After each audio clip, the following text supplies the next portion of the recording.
Welcome back to Courtroom Chronicles, where real-life justice meets real-world drama. Today's docket, a Texas courtroom packed with tension. From weapons charges to shocking felony accusations. You'll meet defendants facing life-changing rulings and judges who don't mince words. But watch closely. Every expression, every hesitation tells a story. And trust me, one of these defendants might be getting a deal they'll regret rejecting. Let's dive in. Good morning, you're Gracie Cassidy. Yes, And Ms. Cassidy was previously in court and entered a plea of guilty in cause number 24 DCCR 1480 to the third-degree felony offense of unlawful carrying a weapon in prohibited place. I've received the pre-sentence report. Has everyone had an opportunity to review that report? It has. Yes, Your Honor. Are there any additions or corrections? Your Honor, the only, fact I would like to say is she's now living in Georgia and it'll be transferred to Georgia for supervision. Just make sure when you talk to probation, they'll get that all taken care of. The biggest thing about your probation being transferred is it kind of means you have double duty. So you will be reporting in person where you live, but you're still technically on this probation here in Texas. So it's not like the whole. Well, no, there's one fee, but you will have to report either by mail or online here as well each month. So you're going to go in person there, and you also have to report here.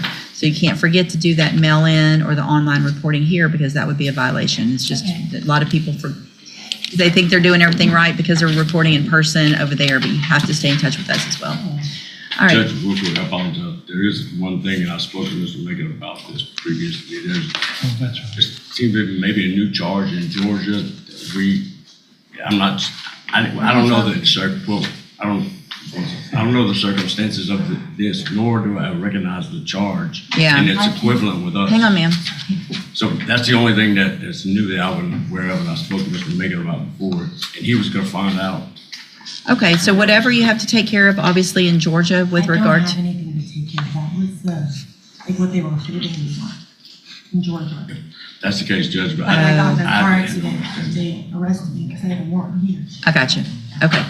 All right. But I believe they dealt with that. Well, Okay. there was nothing to deal with. I just like had to find out. That's where you got arrested and then they transferred you here. I didn't get transferred. I just had to sit in jail for 44 days. Okay. Just to find out. Okay. Got it. That's Okay. sufficient for the state. All right. I just didn't know. Okay, Ms. Cassidy, I'm going to find that you previously entered your plea of guilty freely and voluntarily. Find sufficient I have a question. Yes. This packet, it said like I had to do like 300 hours of community service. So we'll explain all that to you in probation. Yeah, that's what happens when you're on felony probation. It's required. If you talk to your probation officer, if you're doing everything right, sometimes they waive part of those. Sometimes they don't. It depends on how you're doing. Do you understand? This could be a lot worse, so you probably need to fix your attitude real quick. Because having a bad attitude with me does nothing good for you. Okay. So I'm going to find sufficient evidence to find you guilty, and at this time, I'm going to follow your agreement and defer all proceedings and place you on probation for 4 years. You're ordered to pay a $500 fine and to follow all of the rules and conditions of probation. If you do that, this is an excellent opportunity because you do not have a felony conviction on your record. And if you successfully complete the probation, at the end, the case is actually dismissed. You will never have a felony conviction. The other side of that, though, is if you violate any condition of probation, you can be brought back into court, you could be found guilty and sent to prison for anywhere between 2 and 10 years. Do you understand? Okay. One thing is on these types of probation, if you do everything you're supposed to, I sign early terminations from probation all the time. But it means you have to get it all taken care of early and up front. So take care of everything, and then there's the possibility of getting off early. I'm handing you the trial court certification that shows this was an agreement that I followed, and so you've waived your right to appeal. You need to have a seat here in the courtroom. Probation's going to call you up to her desk when she's ready to go over your paperwork. All right? Good luck to you, ma'am.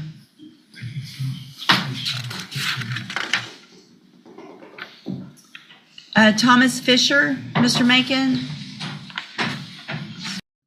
Here's where things get interesting. The judge just handed down a deferred adjudication, meaning Gracie Cassidy avoids a felony conviction for now. This is essentially a second chance under strict supervision. Follow every rule, report both in Georgia and Texas, and she walks away clean. Slip up once and that same agreement turns into a 10-year prison sentence. It's a delicate balance of mercy and consequence. Good, thank you. How are you?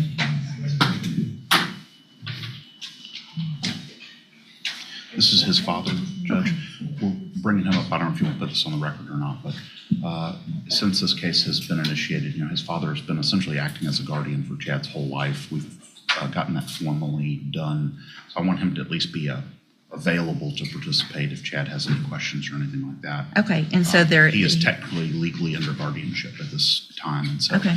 that's why there's 2 signatures on the plea rejection Okay. form, and Mr. Hoffpower, I think, is aware of all of this. Well, as well. he spoke to me prior to this. Okay, all right, you're Chad Cracknell? Yes, ma'am. And Mr. Cracknell, in cause number 22, hold on, let me get.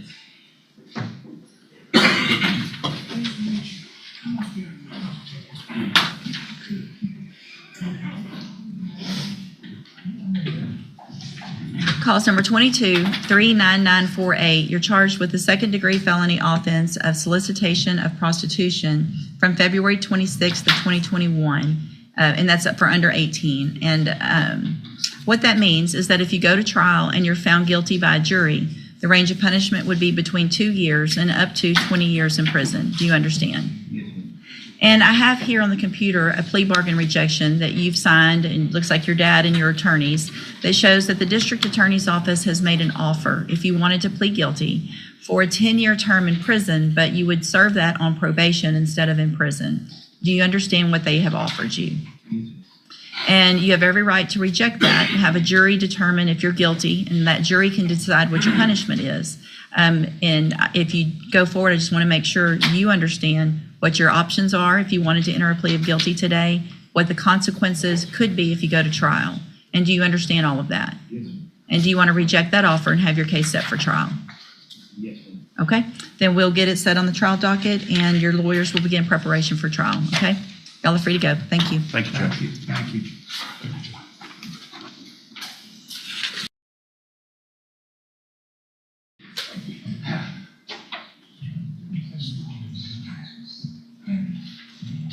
All right, ma'am. Again, you are Carolyn Whitaker. And is the offer in each case or is it in one and First degree felony. with a dismissal of the other or what? Would be if it agree with a cap. It's a cap offer with the dismissal. With the dismissal, I'm gonna, If we need to do another one. no. I just want to fill in the dismiss cause number with everyone's permission. That's good. That's Sorry. part of the plea bargain. No, that's okay. Reject. Much more high tech down here. I know. When it works, we are. I had to get some help. It is nice once you kind of get used to It is. it, but, okay.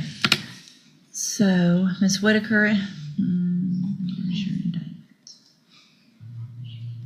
In cause number 24, DCCR 2182, you're charged with the first-degree felony offense of aggravated sexual assault from September 17th of 2024.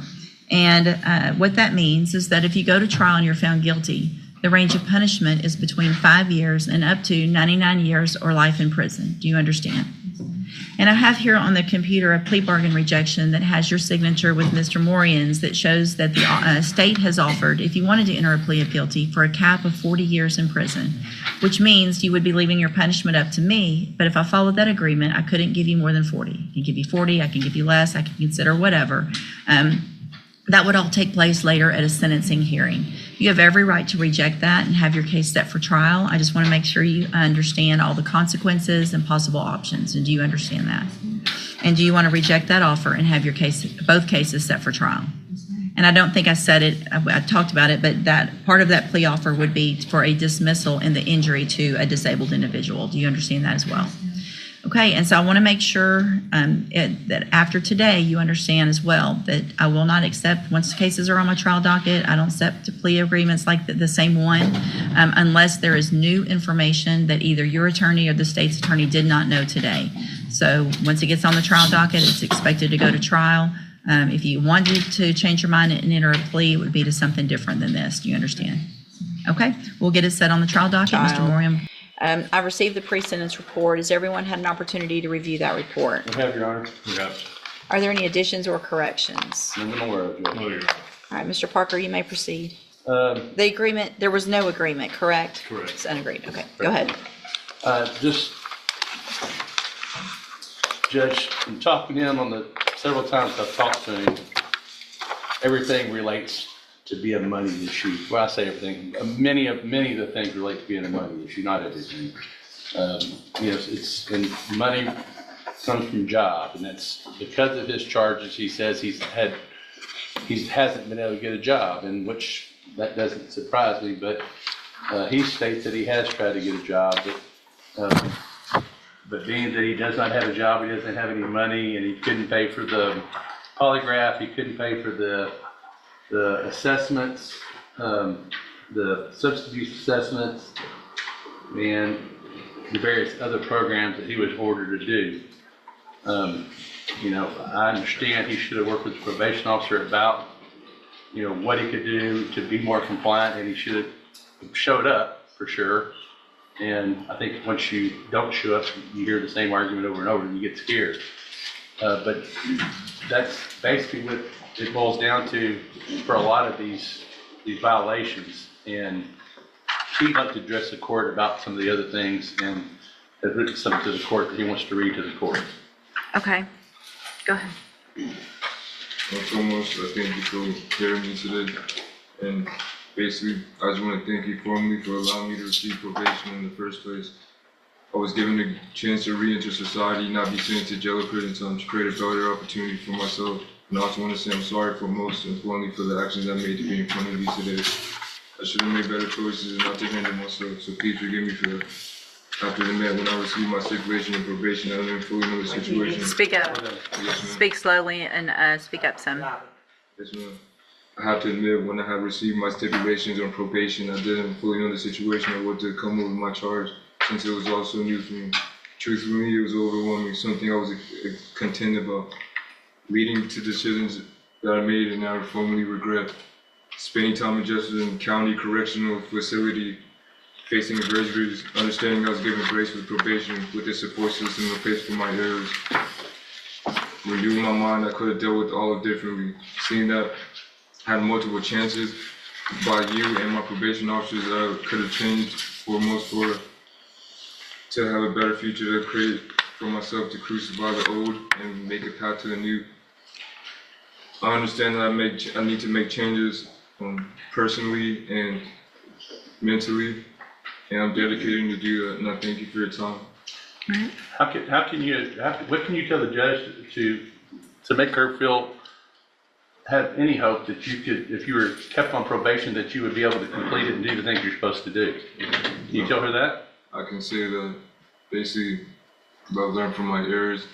I know I spent time for like a minimum time in jail, and I can get up, I can work, and I can get to it, because I just really want this chance to redeem myself and to really work and go for it. All right. It's just, I can do a better job, and I know it. So, And Judge, I don't think anybody could have said anything better. He's admitted what he did. He knows what he did, and he realizes, and that's, you hear people say, I learned from sitting in jail, I learned, but he pointed out, I realized the opportunity I've been given from this court, I realized the chances that the probation officer's given me, and I think there's some consideration to be given to that, because I think it's truthful. Not that no, it's and anything. I appreciate that, and I guess, so when you're talking about the opportunities that you've been given some opportunities that a lot of people don't get, because your case was sent to Harris County, and they actually paid for your treatment. And even though they were paying for the treatment, you were still unsuccessfully discharged. And so there were some things obviously that required you to pay for, but the fact that that was being paid for you and you still didn't complete it, that you continued to smoke weed because you were bored and felt like you needed it while you're on 2 probations for these serious offenses. Mr. Hoffpower? Also, Judge, just I want you to note in the report that always his attitude has been discourteous, disinterested, and flippant is what they said. The courtesy officer also speaking to Ms. Martinez, who is the courtesy officer that keeps up with them from here. He's just refused to cooperate. He even went in knowingly to a novelty store looking for a job, knowing he cannot be anywhere near that, and actually wanted to get a job at a novelty store. When told that he shouldn't even be in there, he was flippant about that as well. He's not serious about it. He's got a flippant attitude. He's disconnected and unfazed. And that wraps up a tense day in court. From Cassidy's deferred probation to Kraken's bold rejection of a plea deal, and finally, Whitaker's high-stakes felony charge, each case shows just how wide the scales of justice can swing. Probation, potential 20-year sentences, or even life, all decided within minutes. What stands out most is the power of choice in the courtroom. One yes or no can define your future. So, what do you think? Should these defendants have taken their deals? Drop your take in the comments below.